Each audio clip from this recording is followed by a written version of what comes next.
मैं आप सभी का बहुत बहुत आभारी हूँ। इस विद्यालय के प्रबंध तंत्र का जो भी संस्था है, उसके जो पदाधिकारी यहाँ हैं, जो शिक्षक यहाँ हैं। क्या कुछ खुलवाना चाहता है? खोल दो। नहीं, उधर से दरवाजे पर कोई है, उसे पता नहीं होगा कि अंदर माइक पर कौन। नहीं, ये जब से कार्यक्रम प्रारंभ हुआ ये पहला विघ्न है,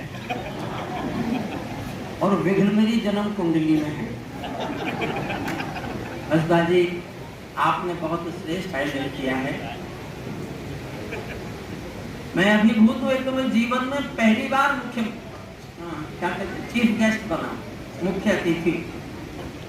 मुझे अनुभव नहीं है इसका, और मैं इस देश में अपने छोटे भाई प्रवीण शुक्ल का बहुत बहुत आभारी हूँ। मैं उसे प्यार भी बहुत करता हूँ, आदर भी बहुत करता हूँ, क्योंकि हमारे संस्थान का वो बहुत ही पॉजिटिव आदमी है, जिसको कवि सम्मेलन संस्थान को भी जिसकी बहुत जरूरत है।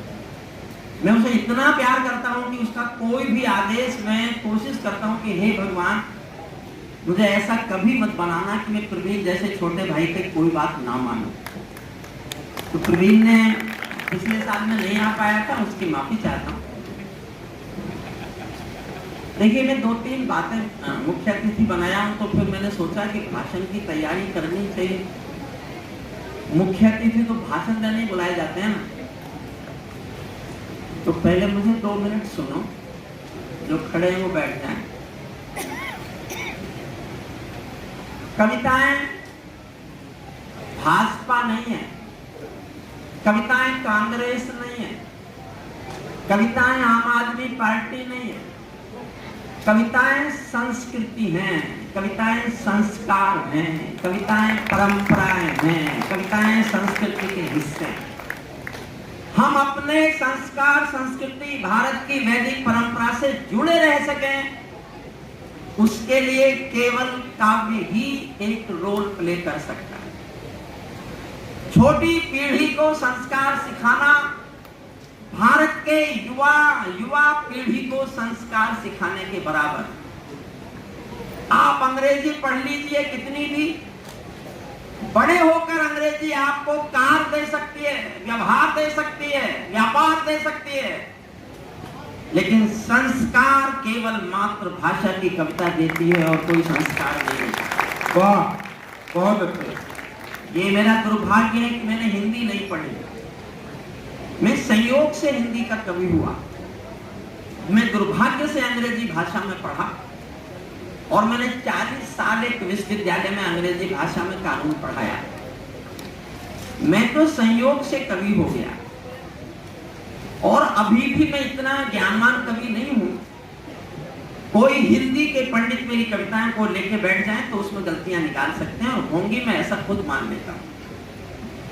लेकिन जो लोग बच्चे बात कर रहे हैं, थोड़ी देर चुप हो जाओ बेटा, बात मत करो। पीछे जो भी बच्चे बात कर रहे हैं बेटा, मैं पहली बार मुख्य अतिथि बना हूं, तो मेरा पहला भाषण है, इतिहास में दर्ज होना चाहिए।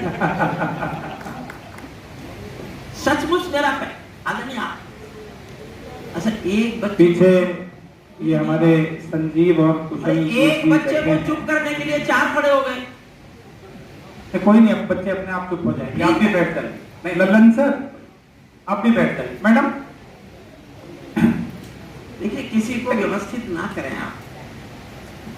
मैं तो खुद एक व्यवस्थित कर दूंगा सबको। मेरे मन में कुछ बातें हैं, मैं वो कहना चाहता हूं। ये मैं टिप्पणी करता हूं जहां अंग्रेजी माध्यम से पढ़ाई होती है। मैं अंग्रेजी के खिलाफ नहीं हूं, क्योंकि दुर्भाग्य से मेरी जिंदगी उसी भाषा में बीत गई। लेकिन मैं कहना चाहता हूं कि ये दुर्भाग्य है हिंदुस्तान का कि हिंदुस्तान की नई पीढ़ी को, बच्चों को शैली कीट्स पढ़ाए जाते हैं। यूरोप को कवि तुलसीदास, सूरदास, कबीरदास नहीं पढ़ाए जाते हैं। टेम्स नदी पढ़ाई जाती है, गंगा यमुना नहीं पढ़ाई जाती। एक योजना के तहत हिंदुस्तान की नई पीढ़ी को भारत के संस्कार, संस्कृति से दूर करने का षड्यंत्र रचा गया, और हम धीरे धीरे अपने संस्कृति से दूर चले गए। मैं राजनीतिक भाषण नहीं देना चाहता, लेकिन पहले 7 शिक्षा मंत्री हिंदुस्तान के क्यों मुसलमान थे, इस बात का जवाब आने वाला वक्त मांगेगा इस बात का जवाब। उन्होंने सिद्ध किया कि अकबर तो महान था, महाराणा प्रताप कोई गांव का ग्वाला था। हमारे नए बच्चों के दिलों में हमारे उन नायकों की छवि बिगाड़ी गई। हमें अपने नायकों का स्वाभिमान नहीं बताया गया, नहीं पढ़ाया गया। ये हमारा दुर्भाग्य था। मैं 1-2 छोटी बातें और कहता हूं, बहुत छोटी बात। जो सबसे छोटे बच्चे थे 5वीं क्लास तक के, उन्होंने आज 9वीं से 12वीं तक के बच्चों से अच्छा कविता पाठ किया। मैंने 32 के 32 बच्चों को बहुत ध्यान से सुना है, बहुत ध्यान से। मैं अच्छा वक्ता हूं नहीं हूं, लेकिन मैं अच्छा श्रोता जरूर हूं। और मैं मुख्य अतिथि इसलिए बना कि मुझे सब कुछ सुनने का अवसर मिलेगा, जो अक्सर कब सम्मेलनों में मिलता नहीं है। वहां तो जाओ, अपनी चिल्लाओ और चले आओ, ताली बजवाओ, लिफाफा ले आओ और काम खत्म हो गया। मैं बच्चों से बात करना चाहता हूं। एक मेरा अनुरोध है आप सबसे, अपने माता पिता का सम्मान करना सीखो। जो अपने माता पिता का सम्मान नहीं कर सकता, वो हिंदुस्तान का भी सम्मान नहीं कर सकता। बहुत वाह। मेरा अनुरोध है सबसे, हर सुबह उठकर अपने माता पिता के पैर छुओ। पूरे संसार के किसी भी मुल्क में ये परंपरा नहीं है कि बच्चे या छोटे अपने बड़ों के पैर छूते हों। हम दुनिया से इसीलिए अलग हैं कि हिंदुस्तान में बड़ों के पैर छूने के संस्कार की संस्कृति है, जो हमारे ऋषि मुनियों ने कभी प्रारंभ की है। फिर उसकी ओर लौटिए, उसको अपनाइए। और जो कविता लिखना चाहते हैं, जो लिख रहे हैं, जो लिखेंगे, एक सलाह है मेरी बहुत छोटी। पूरे 50 साल मैंने मंचों पर जिए। मैं अपने 50 साल के मंचों के जीवन का अनुभव एक लाइन में बताता हूं। अगर सचमुच कोई कवि बनना चाहता है, तो वो ये तय कर ले कि अपने दिमाग को दिल में नहीं आने देगा। जिनके दिमाग दिलों में आएंगे, वो कवि नहीं बन पाएंगे। बहुत अच्छी बात है, बहुत अच्छी। लेकिन जिनका दिल दिमाग में चला गया, उसको भावुक संवेदनशील कवि बनने से कोई रोक नहीं सकता। क्या अपने दिल को दिमाग में ले जाइए, दिमाग को दिल में आने से बचाइए। जो भी नई पीढ़ी के लोग इस परंपरा से जुड़ना चाहते हैं, वो सब सर्वगर्व करें अपने ऊपर कि हम हिंदुस्तान की वैदिक परंपरा का पालन कर रहे हैं। हमारा इतिहास संस्कृत में कविता का इतिहास है। काव्य से शुरू हुआ, हमारे संस्कार काव्य। वो भले ही पहले संस्कृत भाषा में वो तो हमसे बिल्कुल ही नहीं आती। भाषा से हमें दूर किया, संस्कारों से हमें दूर किया, संस्कृति से हमें दूर करने की कोशिश कर रहे हैं। भारत का स्वत्व छीनने की कोशिश पूरे यूरोप की रही। लेकिन भारत तो भारत है, और अब धीरे धीरे सिद्ध हो रहा है कि सचमुच हम कभी विश्व गुरु थे। और अब तो हम दुनिया में, अगर हमारा देश इस लायक हो गया है कि भारत माता की जय के नारे की जरूरत नहीं है, अब तो भारत बाप की जय दुनिया बोलेगा।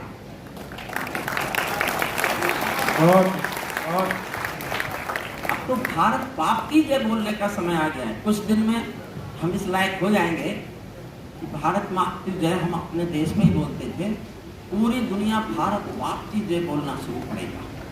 क्योंकि हम वो कुछ काम करने जा रहे हैं जो दुनिया में किसी से नहीं है। एक बच्चे ने यहाँ यूक्रेन और रूस के युद्ध की कविता सुनाई। मैं उसको बधाई देता हूँ। ये बड़ा विषय है, अंतर्राष्ट्रीय विषय है। लेकिन अगर 12वीं क्लास तक का बच्चा यूक्रेन रूस युद्ध के बारे में सोचता है, तो उसकी सोच को प्रणाम किया जाना चाहिए।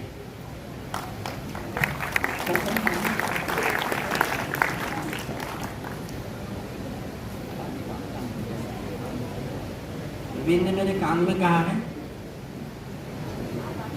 प्रवीण ने मेरे कान में कहा है कि हालांकि तय करके बुलाया था कि कविता नहीं सुनेंगे, आप सुनाओगे तो भी नहीं सुनेंगे। मैंने आते ही पूछा कविता सुनोगे क्या? बोले बिल्कुल नहीं सुनेंगे। अब मैं बच्चों से पूछता हूँ कि 2 मिनट की कविता में सुना सकता हूँ क्या? बेटा तालियां जोरदार बजाकर, इससे बड़ा तो सौभाग्य नहीं है हमारा कि हम तरकीबानी से। इसमें तुम्हारा कोई सौभाग्य नहीं है। कोई कवि हो, सामने अच्छे श्रोता बैठे हो, कवि के सामने माइक हो, वो कविता सुनाएगा, ये उसका सौभाग्य होता है। कवि मैं एक बहुत अपनी एक कविता का एक अंत का अंश सुनाता हूँ। उसका मुखड़ा 4 लाइन का, और उस कविता के अंत का मैंने इसलिए अंत किया है उसका कि जब अफगानिस्तान पर तालिबानियों का कब्जा हो गया तो उन्होंने कहा हमारा अगला लक्ष्य जम्मू कश्मीर की आजादी है। तालिबानियों ने अफगानिस्तान पर कब्जा करने के बाद ये बयान दिया कि अगला हमारा कदम जम्मू कश्मीर के जिहादियों का समर्थन करके जम्मू कश्मीर को आजाद कराना है। इसके जवाब में मैंने एक छोटी सी अंश सुना रहा हूं कविता का, केवल 1 या 1.5 मिनट का। आप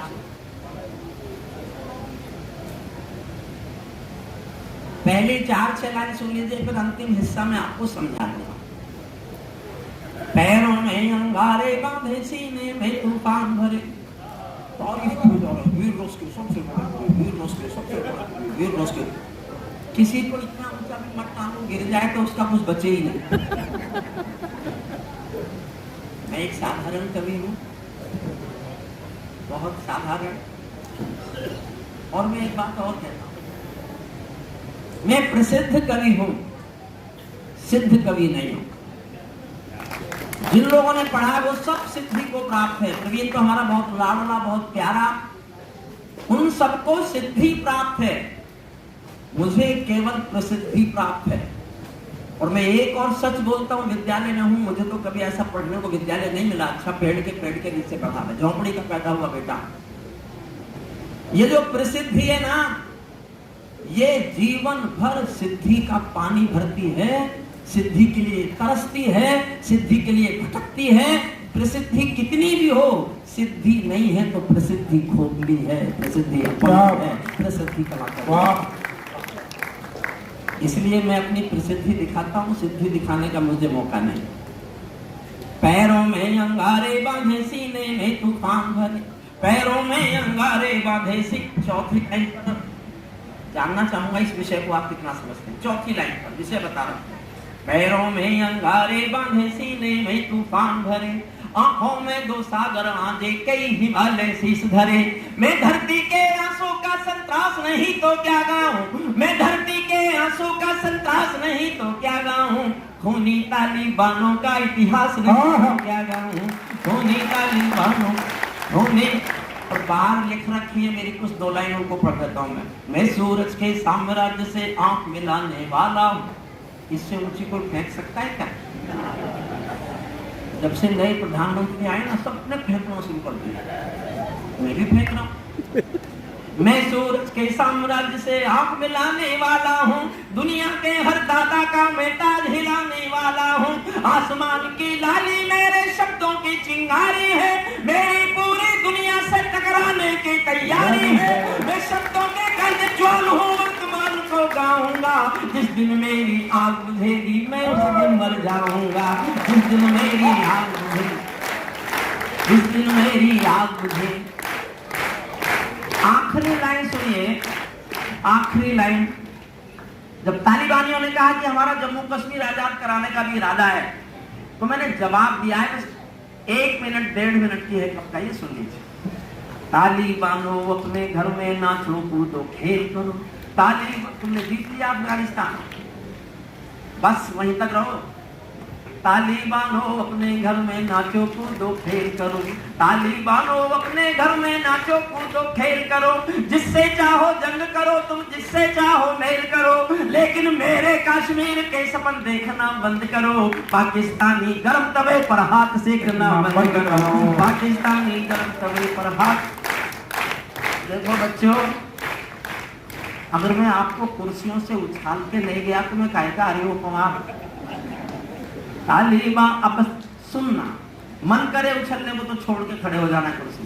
तालिबानों अपने घर में नाचो कूदो खेल करो, जिससे चाहो जंग करो, तुमसे चाहो मेल करो, लेकिन मेरे कश्मीर के सपन देखना बंद करो, पाकिस्तानी गर्म तवे पर हाथ सेकना बंद करो। तालिबानी अब्बा चाचा जो भारत में आएंगे, तालिबानी अब्बा चाचा जो भारत में आएंगे, ओसामा की तरह समंदर में दफना, ओसामा की तरह समंदर में, ओसामा की तरह समंदर में दफनाएंगे, ओसामा की तरह। तो कई बार उठना पड़ेगा आपको। ये अंतर है सिद्धि में और प्रसिद्धि में। ये सिद्ध कवि है, मैं प्रसिद्ध कवि हूँ। ओसामा की तरह समंदर में दफनाए जाएंगे, हम घाटी में आतंकी अभियान कुचल कर रख देंगे। बच्चों को अनुशासित मत करो साहब, कोई भी मेरे होते आप अनुशासित चले गए। अब उठो मत, मैंने जिन सरकारों पे लिखा है ना वो बैठ गए। हम घाटी में आतंकी अभियान कुचल कर रख देंगे, कोयल के घर कौवों का अरमान कुचल कर रख देंगे, जो घुसपैठी घाटी में बारूदी गर्म हवा देंगे, हम उनको जन्नत की 70 हूरों से मिलवा देंगे, हम उनको जन्नत की 70 हूरों, हम उनको जन्नत की 70 हूरों से, हम उनको जन्नत की 70 हूरों से मिलवा देंगे।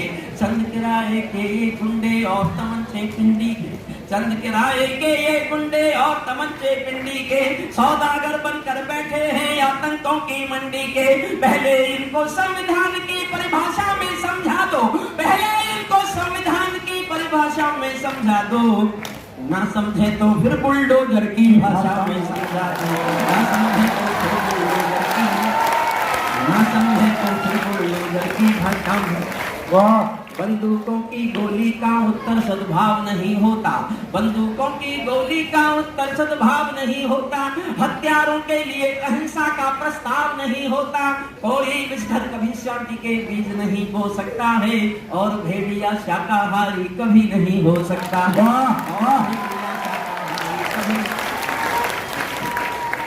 धरती पर हत्यारे बंदूकों ने तर्पण नहीं किया। अब सुनना ध्यान से, थोड़ा पढ़ा लिखा ज्यादा हो, मुझमें और इनमें ये भी फर्क है थोड़ा सा, मैं गलती से कुछ ज्यादा पढ़ गया। ये सुनने बैठा है ना, सुनने इससे मेरी डिग्री बोलने नहीं आती। मैंने 30 साल पहले LLD की थी, ये दुनिया की कानून की आखिरी पढ़ाई है जो 30 साल पहले मैंने पूरी की। मुझसे बोला क्या किया, मैंने कहा LLD की। तो मुझसे अगला बात बोला आप B.Ed नहीं कर सकते थे। मुझे उस दिन पता चला इसने बिहार में टॉप कर रखा है।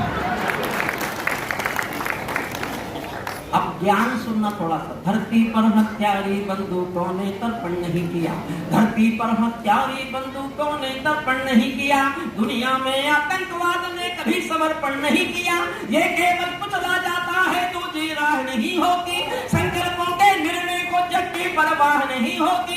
जिस दिन भारत आतंकों पर पूर्ण विजय पा जाएगा, उस दिन पाकिस्तान हमारे चरणों में आ जाएगा, उस दिन पाकिस्तान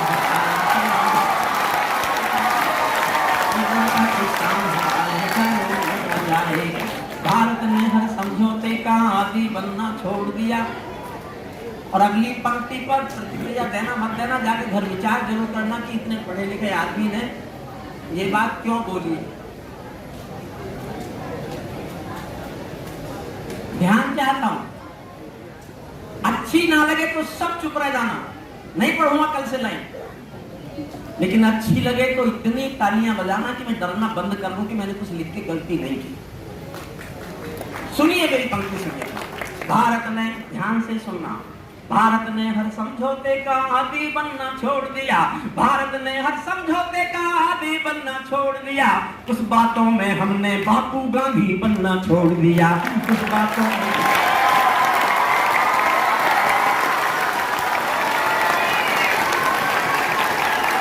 भारत ने हर समझौते का आदी बनना छोड़ दिया, कुछ मसलों में हमने बापू गांधी बनना छोड़ दिया।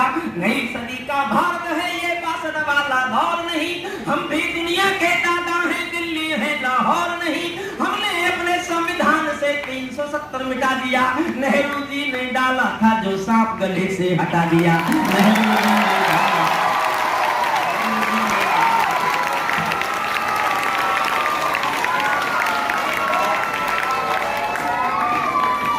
और मैं जोश में पढ़ रहा हूँ, देखना चाहता हूँ मेरा जोश ज्यादा है या इनका जोश ये तय होगा।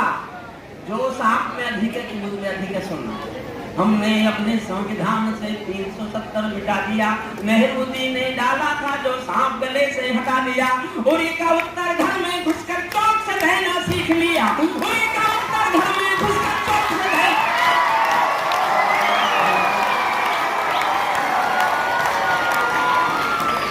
से तो होने तो पूरी 2 लाइन के बाद बताना जो सांप में ज्यादा है कि मुझ में ज्यादा है।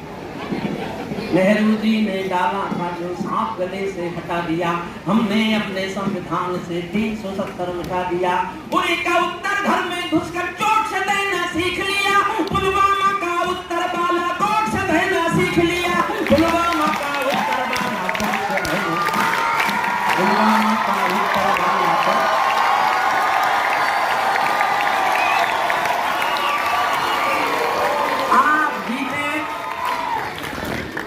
जीते मैं हारा, और मैं अपनी हार पर अपने को बधाई देता हूँ। आपको सबको शुभकामनाएं देता हूँ।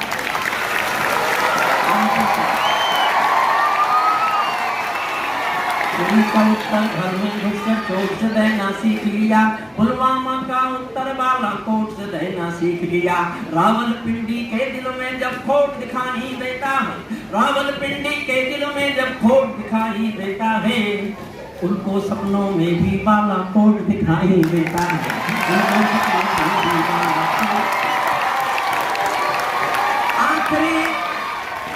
आखिरी 4 लाइन सुनिए बस। मैं अभिभूत हूँ। मैं बहुत बहुत आभार मानता हूँ अपने छोटे भाई प्रवीण शुक्ल का। वो जहाँ मुझे लेके आए, ये केवल एक बाल कवि सम्मेलन नहीं है, ये कविता का यज्ञ है जो 18 साल से चल रहा है। और उस यज्ञ को जो चला रहे हैं, मैं सबके सामने आता हूँ कि आप नई पीढ़ी को नव संस्कारित करने के लिए जो प्रयास कर रहे हैं, इतिहास में ये दर्ज होंगे। अंतिम 4 लाइन पढ़कर मैं विदा लेता हूँ। बहुत बहुत आभार प्रबंधन तंत्र को, जो भी शिक्षक यहाँ हैं। अंतिम 4 लाइन सुनिए। भारत की संसद ने, ध्यान से सुनना, आखिरी 4 लाइन बहुत ध्यान से। भारत की संसद ने कस्में खा खा कर स्वीकारा है। भारत की संसद ने कस्में खा खा कर स्वीकारा है। पाकिस्तानी कब्जे वाला सब कश्मीर हमारा है। पाकिस्तानी कब्जे वाला सब कश्मीर।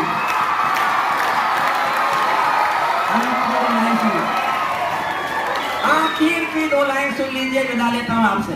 भारत की संसद ने कस्में खा खा कर, हमारी पार्लियामेंट ने 2 बार सारे एमपीओ ने इस कसम पर हस्ताक्षर, वो हमारा है और हम इसको वापस लेंगे। मैं अंतिम 2 लाइन पढ़ना सुनना। भारत की संसद ने कस्में खा खा कर स्वीकारा है। पाकिस्तानी कब्जे वाला सब कश्मीर हमारा है। दिल्ली के सिंहासन से ये निर्णय जाने वाला है। पाकिस्तानी कब्जे वाला वापस आने वाला है।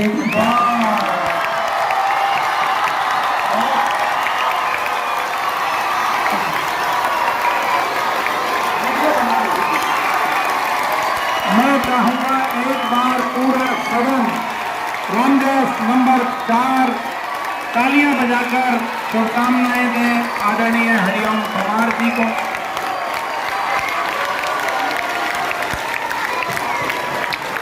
डॉक्टर हरिओम पवार वो रचनाकार हैं।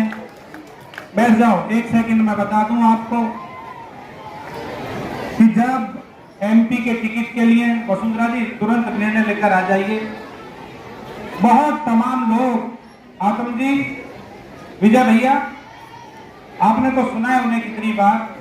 उन्होंने इंदिरा जी के समर्थन में भी कविता लिखी थी, तोता मैना भी लिखी थी। और जब इस बार 2014 में टिकट उनके घर जा रहा था कि एमपी का चुनाव लड़ लो, तो उन्होंने कहा कि एमपी का चुनाव नहीं लड़ूंगा, मैं जनता की अदालत में रहकर जो सही लगेगा केवल वो कहूंगा। तो हमने आज एक सच की अदालत को सुना। एक बार तालियां बजाकर मेरे सभी मित्रों का, पीयूष का, ओम प्रकाश जी का, देश की बहुत ही महनीय कवित्री सपना जी का, पमार जी का, सुन्नेश जी का आप स्वागत करें और बाबूराम हैप्पी स्कूल को, हमारे रामजस संस्थान को आप सबको शुभकामनाएं कि आज हमें आदरणीय पमार जी का भी शुभाशीष मिला। और सबसे ज्यादा तालियां एक बार वसुंधरा दीदी खड़ी हो जाइए, आप जरा टीवी के उस जादू के लिए बजा दीजिएगा जिसके बंधन में बंधने के बाद सब अपना महसूस करते हैं। बहुत बहुत धन्यवाद। Thank you very much.